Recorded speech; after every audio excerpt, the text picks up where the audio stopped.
I know it's an industry. I know it's profitable. I know there's all these goals for expansion and scaling. When you scale a practice that can be harmful to people and puts them at a disadvantage for their lifespan, it's important to see where you can fix that before you scale it. And some banks don't have practices that even meet the standards within healthcare. Many of them do not keep their records because they're not required to. So when a parent goes back and asks a question, they just say, oh, we don't have that anymore because they weren't required to keep it. This episode was brought to you by Everie Egg Donation. Everie Egg Donation is pleased to bring you Melissa Lindsey, founder and executive director of Donor Conceived Community, who provides emotional and social support to donor-conceived people, DCP, facing identity discoveries. To learn more about Everie, head to www.everidonation.com/4-clinics. That's EVERIE donation.com/4-clinics. Today's advertiser helped make the production and delivery of this episode possible for free to you. But the themes expressed by the guests do not necessarily reflect the views of Inside Reproductive Health, nor of the advertiser. The advertiser does not have editorial control over the content of this episode, and the guest's appearance is not an endorsement of the advertiser. Consequences, ethics, there's a lot of those to consider when it comes to third-party IVF, isn't there? You are helping intended parents. You are serving donors. And though you're not involved in obstetrics or pediatrics, you are part of delivering a product, and that product is a human being. The real-life consequences for donor-conceived persons are many. We didn't even get into many of the craziest real-life examples. I guess that will have to come in a future episode. And you're involved whether you like it or not. How much input do you want in the matter? These are issues that I talk about with my guest, Melissa Lindsey. She's a member of the Donor Conceived Community lowercase, and she's also the founder of the Donor Conceived Community uppercase, a 501c3 organization. They were inside the ASRM conference with a booth last year, and it's probably not clear from our conversation, but Melissa was not outside with the folks that I and possibly yourself quickly walked past. False medical history, erroneous information in the EMR, denials from insurance companies to do genetic testing to assess risk. These are some of the consequences that Melissa talks about. I ask her what some clinics and egg banks are doing wrong in her view. What are other clinics and egg banks like Everie doing right in her view? Why isn't Everie scared of this community? Why are they interested in being proactive? We talk about last year's legislation in Colorado. And I ask Melissa what's fair for donor-conceived persons to expect compared to what someone can require even of their own biological parents. I don't have all the answers. I think there's an ethical discussion to be debated in good faith about what's truly fair for all parties involved. But the more third-party IVF you do, the more donor-conceived persons come into your world. Hoping that they don't expect any kind of information or resources from your egg bank or your fertility clinic is a bad strategy. Hoping that they don't expect any kind of information or resources from your egg bank or fertility clinic is no strategy. And ignoring them is a bad strategy. I would really like to hear your thoughts on this matter. Email me or comment on the social posts and enjoy this conversation with Melissa Lindsey. Ms. Lindsey, Melissa, welcome to the Inside Reproductive Health podcast. Thanks. I'm happy to be here. We connected a little while back because oftentimes I don't have people from outside of working in the fertility field connect with me. And every once in a while, a patient will reach out, or maybe someone else will reach out because they enjoy being a bug on the wall for our type of media, and you don't come from the patient side or the donor side, you come from yet a third category of folks. And then your name was brought back up to me recently, but we have not covered much about the donor conceived community on the show. And I think that the field should be aware of what's going on. So, but let's maybe start with just a view of how did this community come together? Like, how did donor conceived persons find each other? Like, what is there an organization?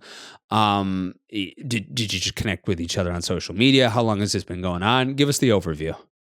So, first of all, I am a donor conceived person. I found out when I was 39 years old through a chance conversation and a 23andMe test that my dad, who I always assumed was my biological father, was not my biological father, and that I was sperm donor conceived. I had a lot of questions. I went to the standard first layer of questions of people who are experts that I thought might be able to help me, including my family doctor, mental health provider, Google, looking for resources of what does a donor conceived person do. I didn't actually even know the phrase donor conceived. I could only find sperm donor baby. It's like that was where I was frozen in time as a sperm donor baby.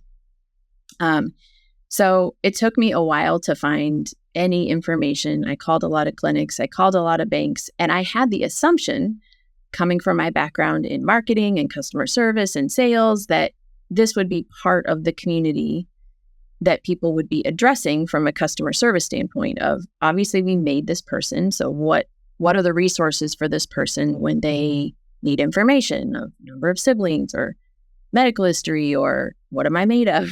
And I was very surprised when I was calling banks and clinics and talking to healthcare professionals, where do you send these people once they have questions? And the answer was, well, we don't have anything for them. And that really surprised me because everyone knew that we were going to show up on the scene. So where were the resources?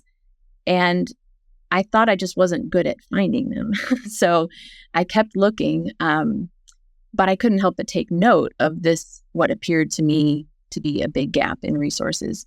So eventually I figured out that I was called donor conceived. And I also found a Facebook community of called We Are Donor Conceived. And there were a lot of people sharing their experiences there.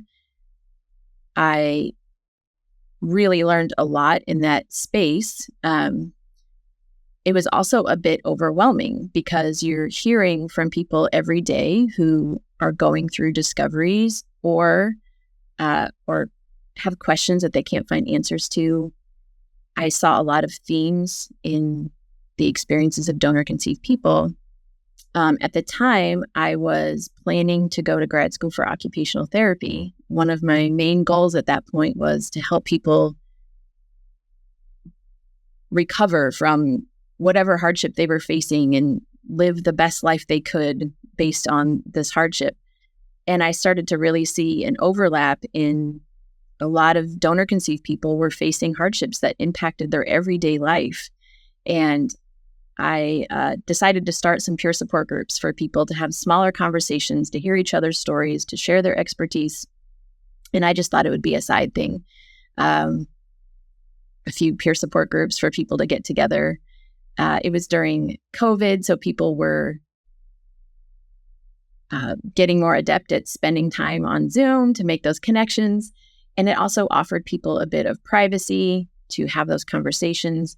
I didn't anticipate it taking off the way that it did. And soon I had a wait list and more groups. And then I was leading 5 groups a week for donor conceived people to have these conversations. And I realized that I would be doing this forever if we didn't help the parents talk to their kids about donor conception.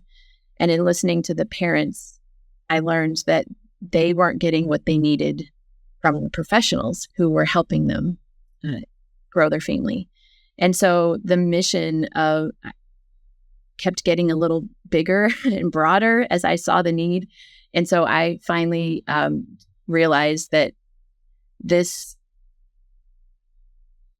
calling that I had stumbled into was really a place that I could make a difference for a long time. And so I started Donor Conceived Community as a 501c3, where we want to make the world a better place for donor conceived people. What information and what resources specifically was it that you were looking for?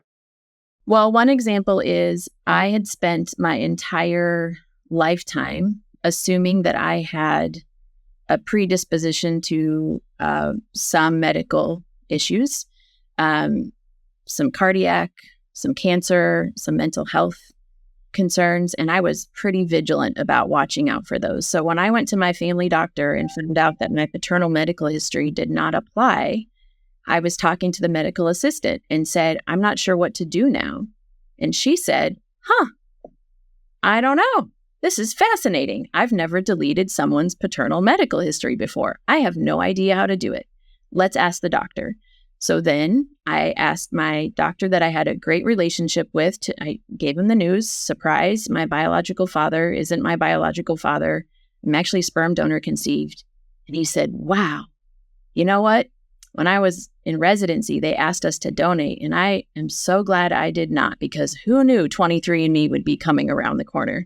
So I'm so glad I didn't donate. But, at least you know that it was, probably somebody screened that your parents really wanted to have you. And, we'll just put unknown for your history, although I'm not sure how we're going to update the electronic record side of it.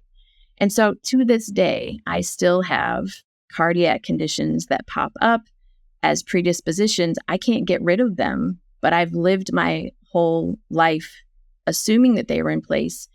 But the question I asked the doctor at the time is, what if there is something that I'm missing there? Because it's not, he said, well, just put average risk for everything. And I said, what if it's not average? I don't know if I should be on the lookout for breast cancer or ovarian cancer. I don't know what things could be coming down the road for me. And there were no answers for that.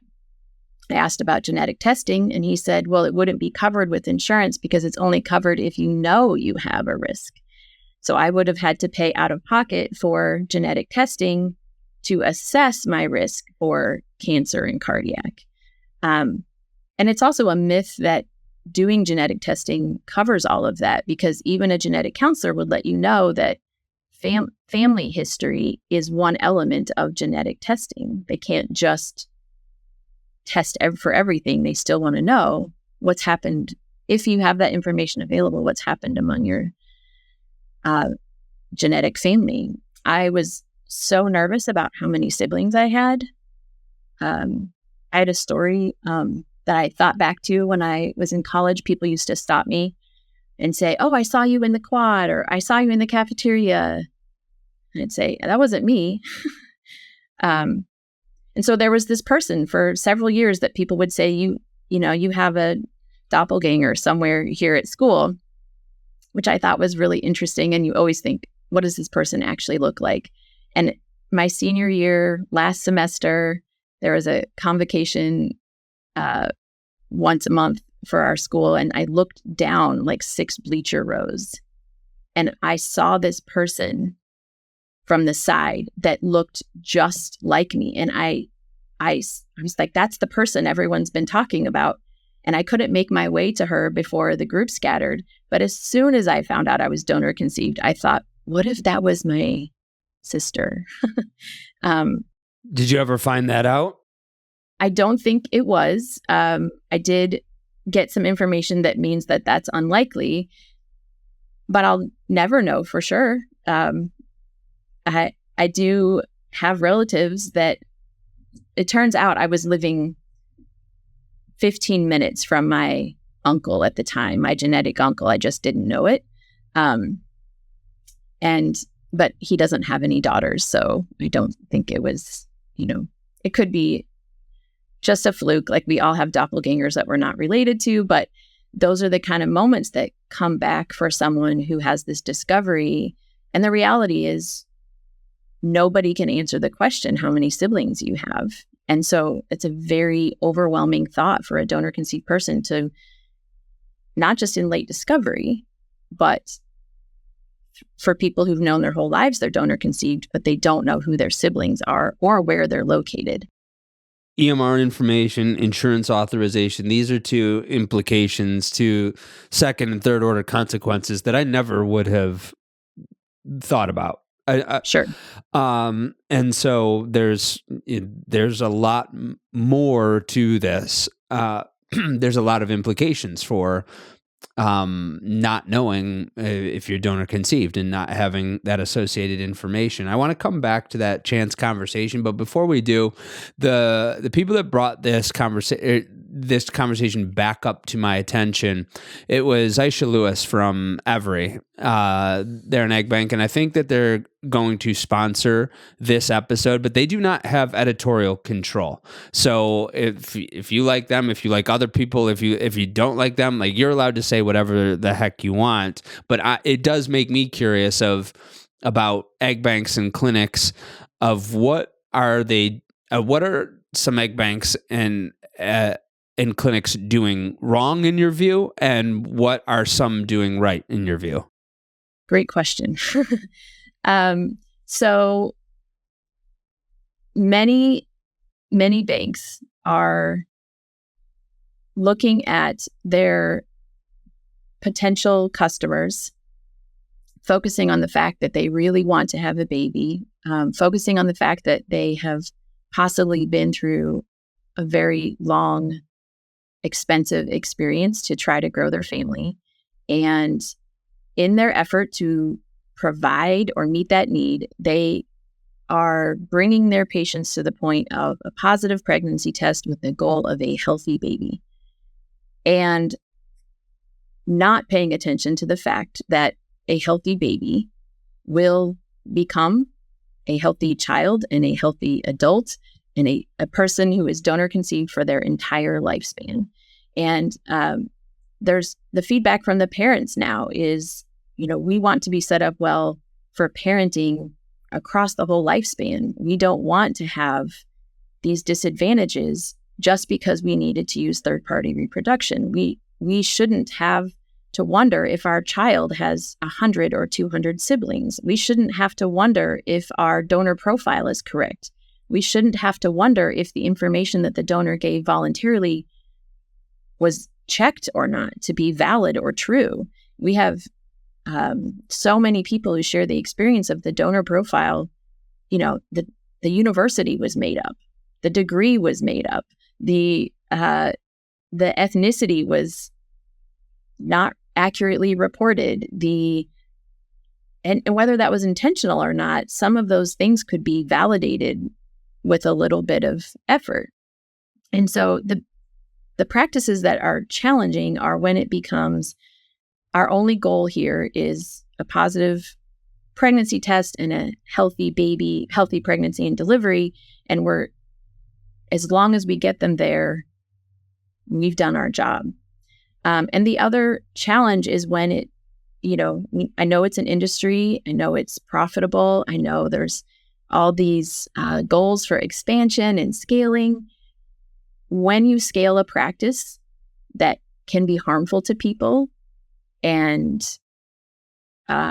puts them at a disadvantage for their lifespan, it's important to see where you can fix that before you scale it.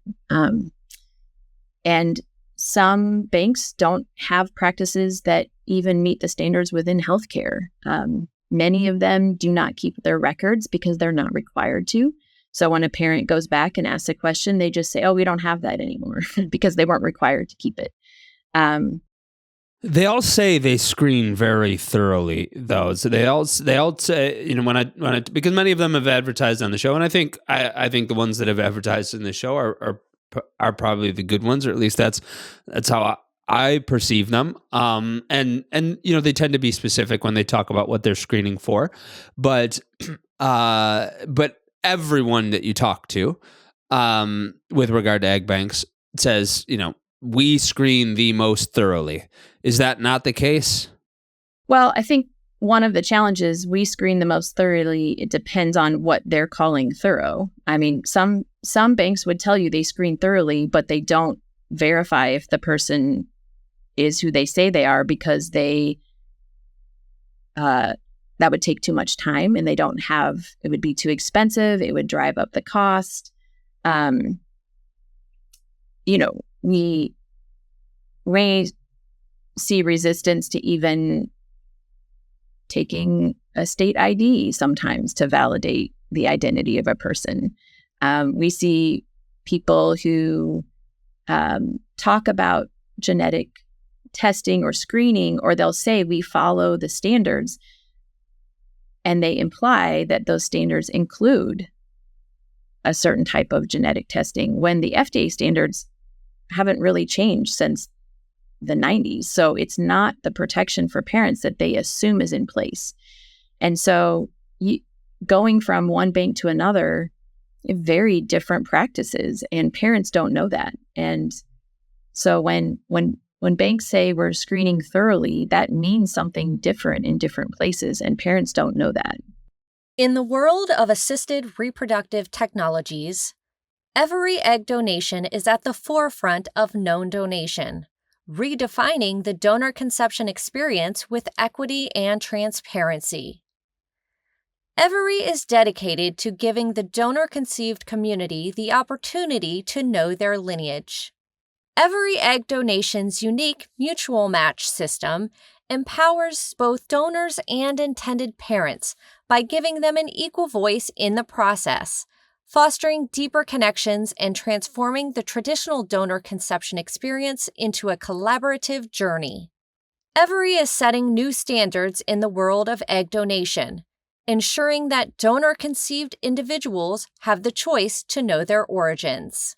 Discover how Everie egg donation is leading the way in supporting the donor-conceived community and how you can be a part of it at www.everiedonation.com/4-clinics. That's EVERIE donation.com/4-clinics. So if egg banks are doing it right, and if Everie is one of them, what are they doing? They are making sure that donors understand the implications of donating, that they understand that they will have genetic offspring or biological children or genetic children out in the world. They are making sure that the donors are prepared to disclose that information to their own children someday, to their future partners, that this shouldn't be a secret and they should be prepared to talk about it. If there's so much stigma around it for them, it's probably not a good idea to donate. They're doing psychological interviews or screenings and testing. They're meeting with a mental health provider to make sure that they understand the implications so that they can make an true informed consent to the procedure that they're going to go through. And then doing the genetic testing that ASRM recommends or that the guidelines recommend, because they're not required. It's a recommendation. So they're following those recommendations. It seems to be it's about informed consent for the donor, or at least it starts with informed consent for the donor. Mm-hmm. What about the people like you that were conceived from donors who did not get informed consent? What is fair to those donors and fair to the people conceived by those donors? This comes up a lot because if people donated when they were told it would be anonymous, that was the technology at the time, right? Nobody knew that DNA sequencing was going to become a thing and that consumer DNA testing was going to happen. I find it interesting when people say, well, that wasn't what we were told was going to happen 40 years ago, 20 years ago, 15 years ago. And some of those people are even medical professionals who are experiencing the benefits of, here's how we used to do this surgical procedure, and here's how we do it now. So we have all these advances in technology that we benefit from daily. We aren't saying, well, when I started my practice 20 years ago, this is how we did it, so I'm not going to innovate. I'm going to stay in the same place with my processes. We have facial recognition. We have Google Maps. We have all these abilities with technology that we have to keep up with in every other aspect of our life. So recognizing that anonymity in donor conception is gone really shouldn't be isolated from all the other places that we're experiencing advances in technology. We can do things in 2024 that we could not do in 2020 or 2010.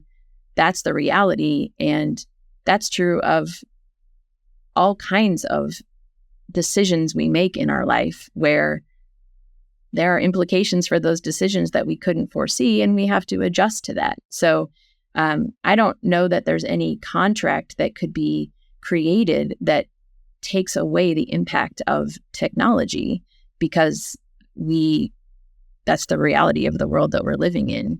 I could have a photo of someone that now I can do facial recognition software, and that's not just true in donor conception. That's true because facial recognition exists. So, is it the right thing in your view that if a donor, let's say that this is a donor back in the early 80s and had no idea that they were ever going to be known, was told that you're just going to be completely anonymous, this is between the biological parent, or between the intended parents and the child, and you're just helping a couple in need, and you're just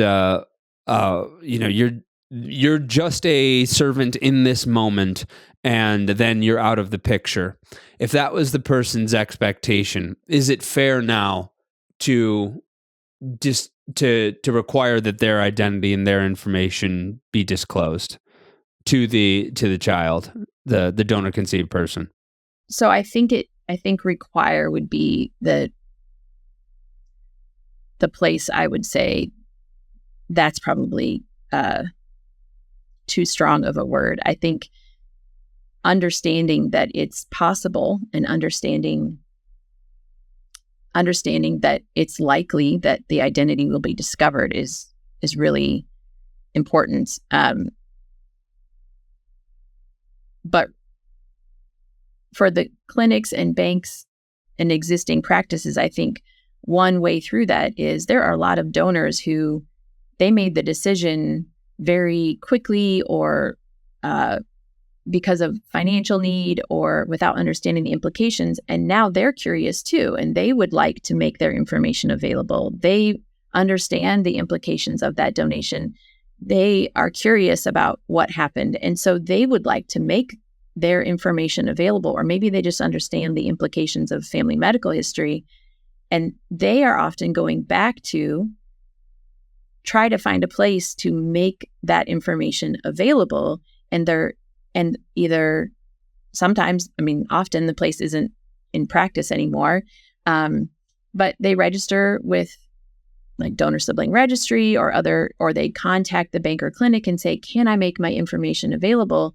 And that's one practice that I think we really need to see increase, is that the banks having a mechanism for somebody to come back and say, I did this under anonymity, but I want to be available if they want to reach out to me, and being willing to host that mutual contact or facilitate that, I think is an important piece. And we see that in other places where anonymity is held for a certain time, but then both people can opt into knowing each other. We see that in, organ donation. We see that in other places where for a certain time, you're not going to know the identity, but then if both people agree to it. So I think that's one element that could really be helpful, because we do know that the donors also are curious after the fact.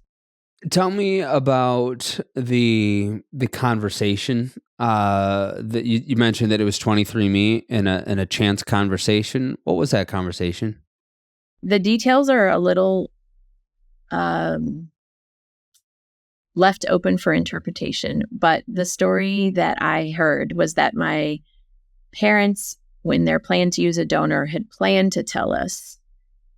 And so they shared that conversation with their decision to use a donor with family friends. The family friends thought that we already knew.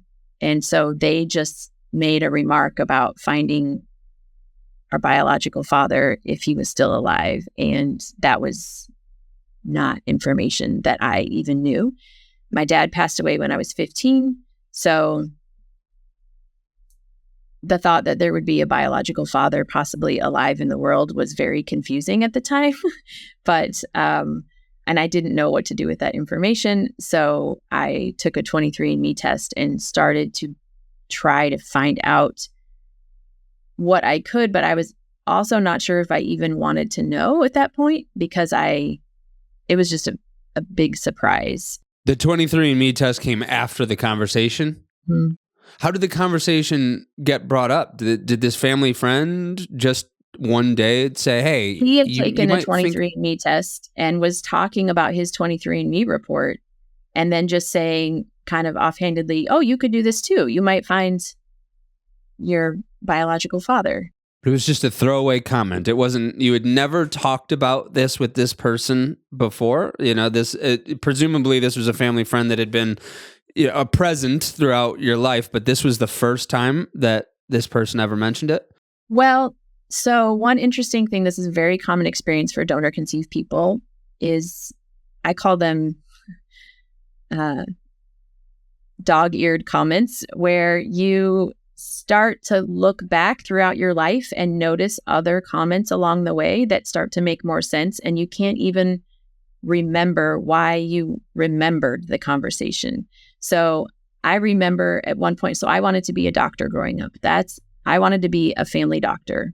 And that was kind of the thing I talked about continuously from 6th grade until my freshman year of college. I'm going to be a family doctor. After my dad passed away, he was my biggest supporter, and I just probably didn't even realize at that time how much I was going through.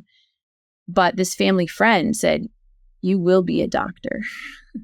And I thought, why did he say that with such conviction, with such sureness?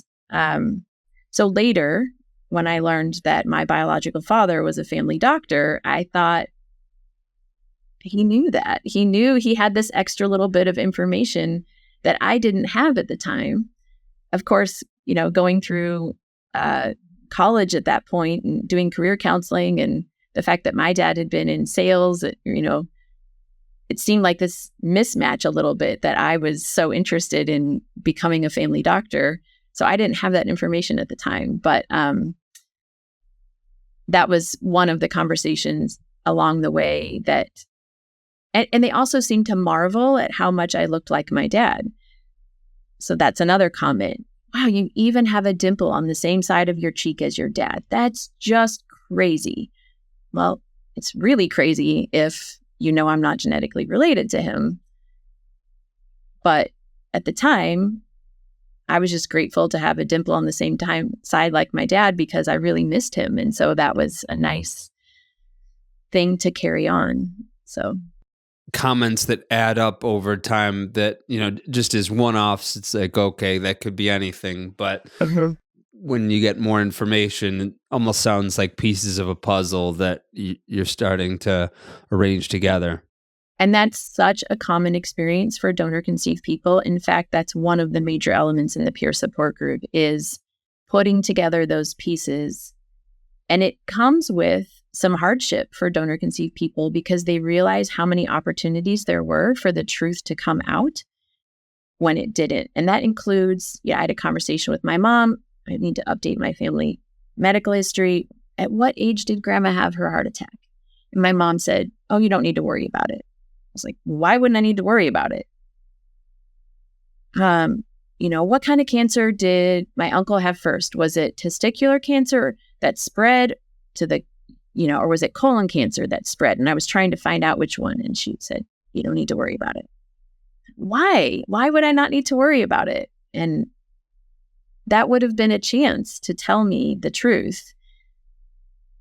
But it was too hard. And also, they didn't have any resources, and nobody had gone back to all these parents that for 10, 20, 30, 40 years, the industry said, you don't need to tell. And nobody's gone back to those parents.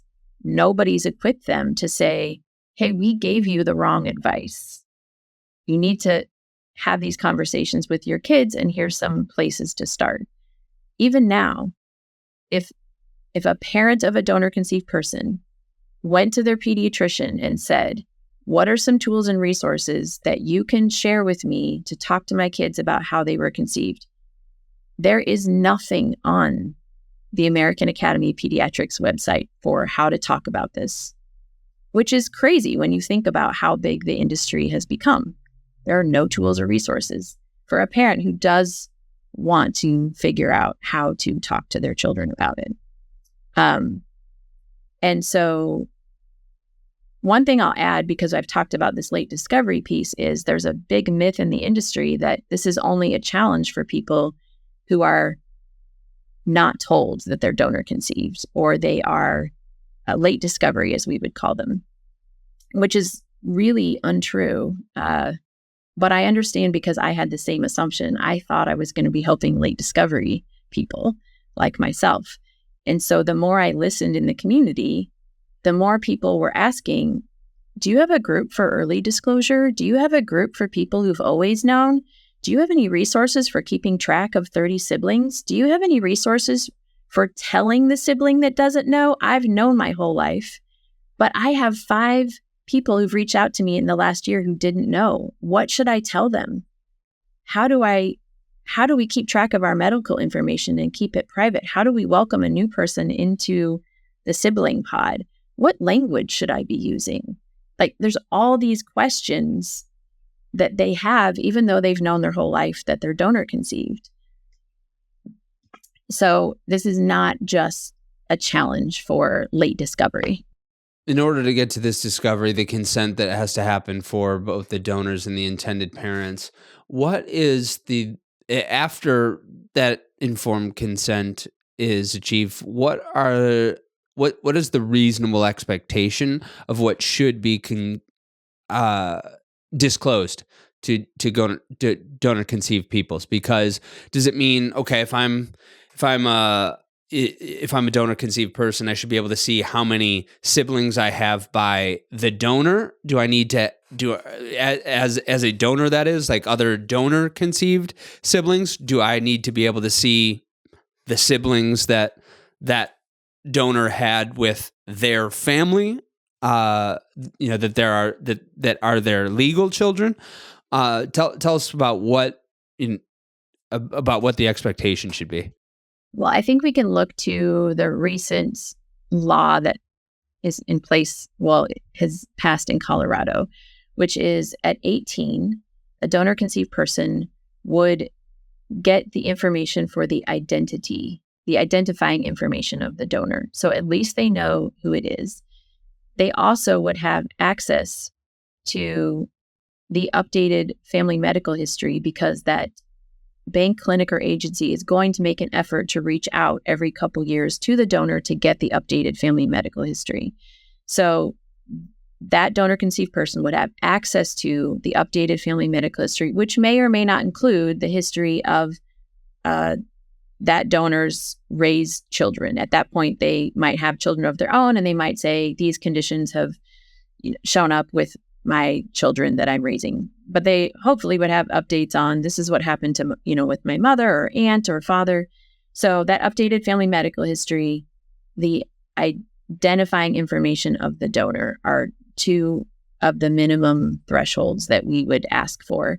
Another one is to just know that there's a limit to how many times this donor's sperm was used. And so there's a 25 family limit in place for this Colorado law to say the bank or clinic has to make an effort to limit to 25 families, so that donor conceived person isn't wondering if there are 50, 80, 100, 200. They would have a reasonable limit in their mind of how many siblings are out there. Now, that's a family limit, so that could be 2, 3, 4 children per family, but at least having some upper limit of the possible number. And that 25 is still really high.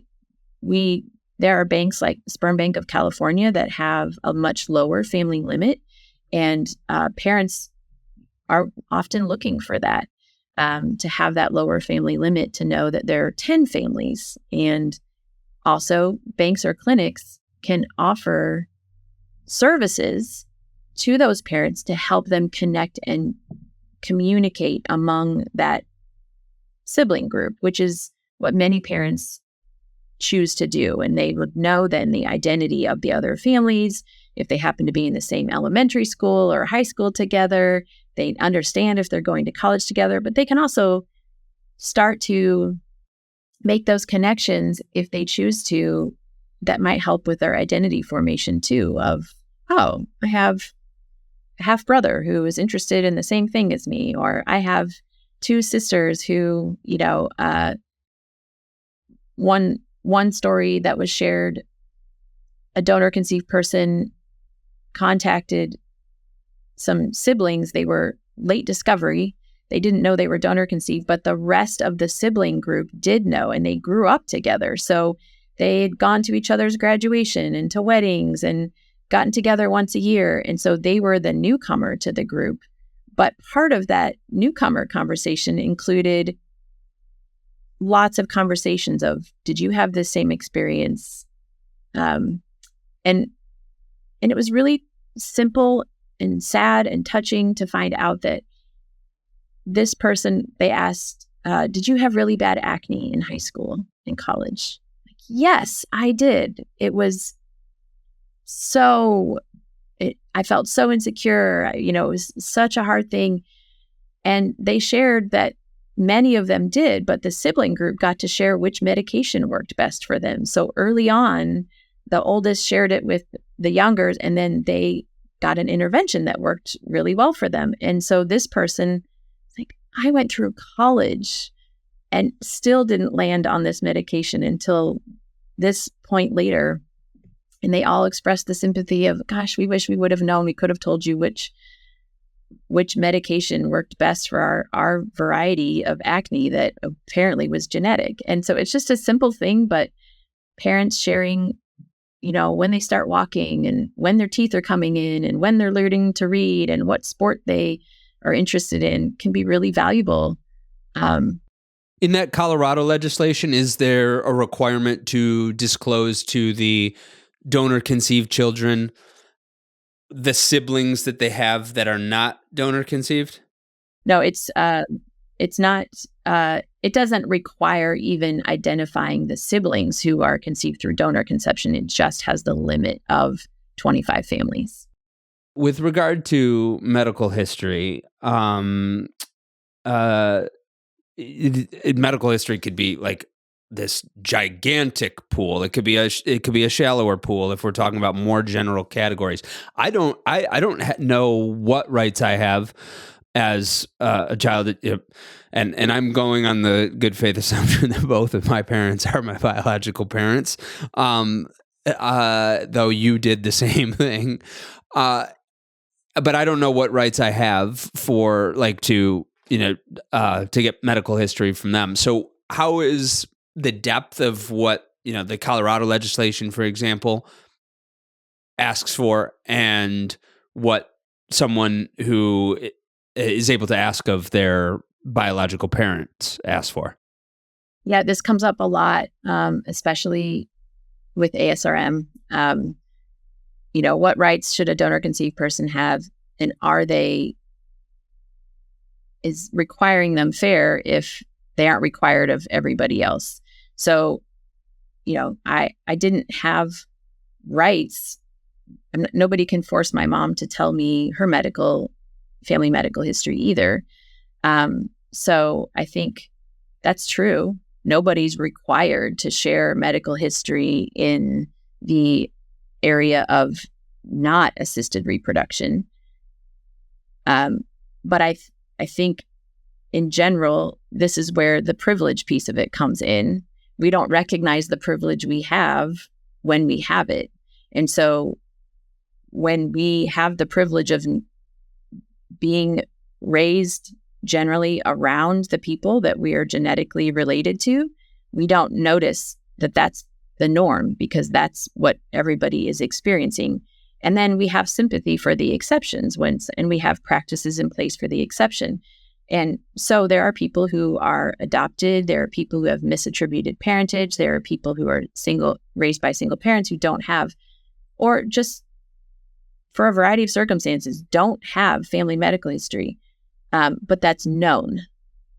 It's known that you're missing that information. You're not operating under the assumption of false medical history and walking through your life with false medical history. So it's one thing to say to a doctor, I don't know, it's missing. It's another thing to say, this is the medical history and have it be false. For donor conception, where there is a system in place to create a person where we have the choice to provide medical history or not, if we know that it is ideal to have the medical history for a person to have early prevention, diagnosis, treatment, then we should be making a best effort to provide that for a person, especially if someone's profiting from it. So if you have a system in place that people are profiting from, you should be making the best effort to set that person up for what you hope would be happening in the other cases of good medical practice. And so we know that genetic counselors and healthcare providers would like to have 3 generations of family medical history. That's the intake for a donor, 3 generations of medical history. So we should be setting up donor conceived people so that they're not systematically at a disadvantage to the rest of the population. And again, we say general population because are there exceptions? Yes, some people don't have their family medical history, but we shouldn't set up a system that creates that problem for everybody who's donor conceived. And I think too, it isn't fair to say if you're a single parent or you're an LGBTQI plus parent, your children should just automatically be missing half their medical history. That's just the consequence of your family building choice. You don't get to have the same family medical history that a hetero couple would have if they had unassisted conception. So I don't think it's fair to put all those parents at a disadvantage. Speaking of ASRM, I'm not speaking about the organization. I'm not speaking on, I really don't know what their relationship or position has been. I'm speaking about the conference and the attendees at the conference, including myself, who I think were scared of the donor conceived people that were at the conference just because I didn't know anything. And I think many other people didn't either. And then whenever you see people, in attend, protest is probably a strong word. But there was, there were signs and there were people, and we live in a day and age where everyone wants you to join their social cause immediately. And even if it's a good cause, it's just like, how can you not be part of our cause immediately? And so you want to avoid it. You know what I mean? Like if India, wiped off Sri Lanka from the map right now, and everyone was like, how can you not join in the Sri Lankan cause? I'd be like, because I need to learn so much more about it. Like I need to learn about the history of the north of Ireland before I could ever, for hours upon hours. And it took me years to do it before I even had like, okay, this is what I really believe about this situation. And so I'd say all that just to say that many people are like, I don't know what's going on. I'm going into the conference. And one thing that brought this back to my was one, you connected with me on LinkedIn. I was like, oh, she seems nice. She seems friendly. And then, I was talking with Aisha Lewis from Everie, and I could tell like, oh, Aisha's not scared of them. Why isn't she like, why wasn't she nervous about approaching this topic? There's so much in that question. So I think it's easy to lump all donor conceived people and all donor conceived experiences together, when in reality, it's just a collection of many experiences, and there's a big range on those experiences. So one donor conceived person cannot speak for everybody's experience. But I think it's similar if we listen in the industry with the same goal that we've been listening to fertility patients, which is they're going through hardship, they're feeling desperate, they're feeling like they're out on the margins, and there's a lot of grief and loss and confusion and desperation there. So we recognize that parents are coming into this, or intended parents are coming into this feeling very vulnerable. That's true for donor-conceived people too.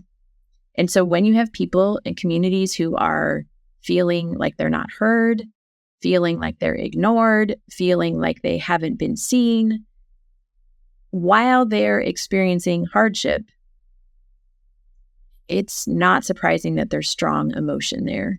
And that strong emotion can be scary for people, especially, and I think this is kind of the underlying piece.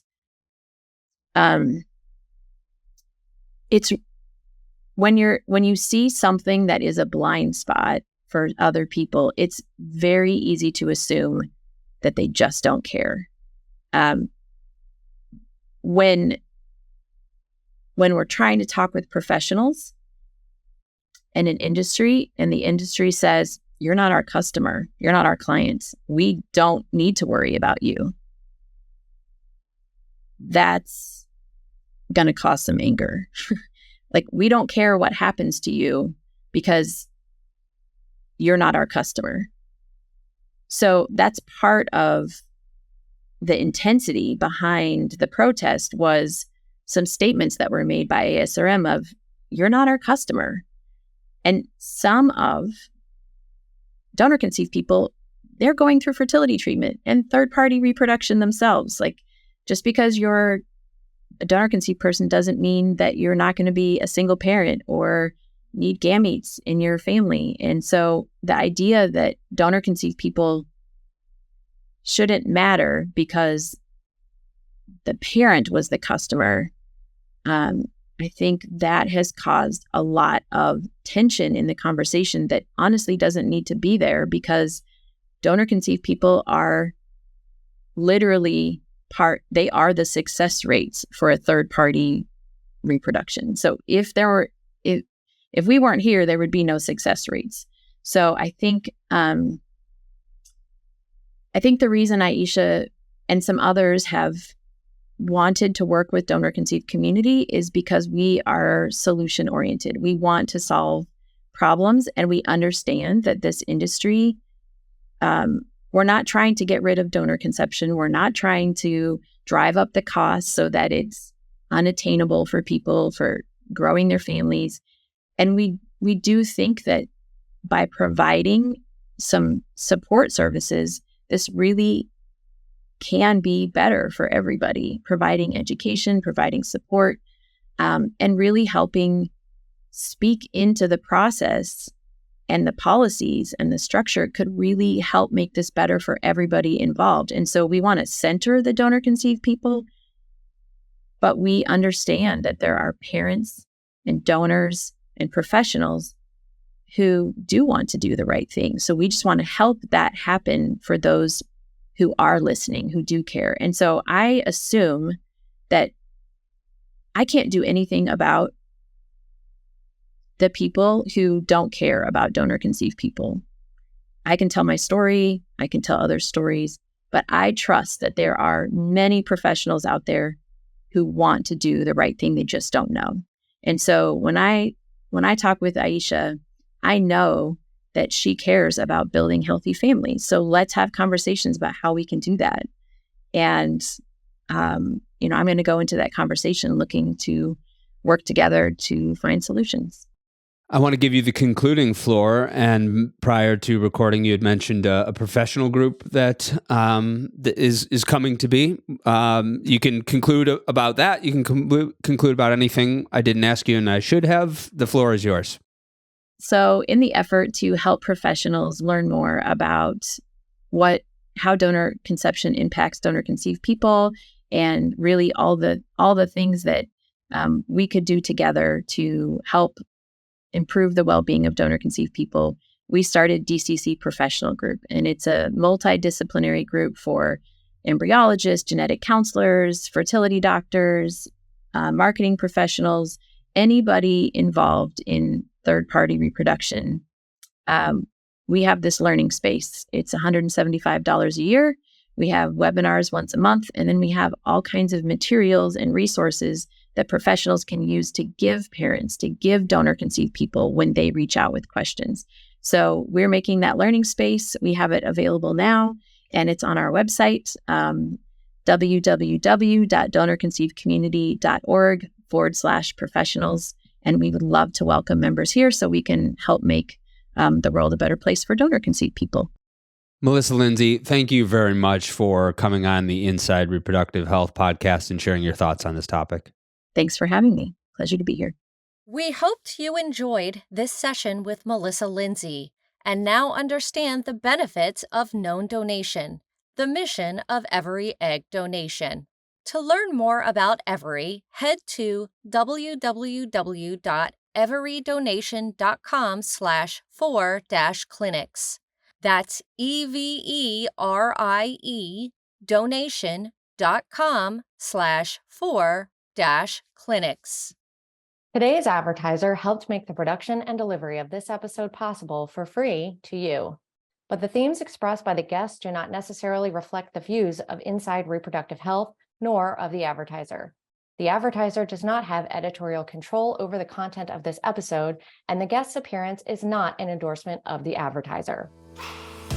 Thank you for listening to Inside Reproductive Health.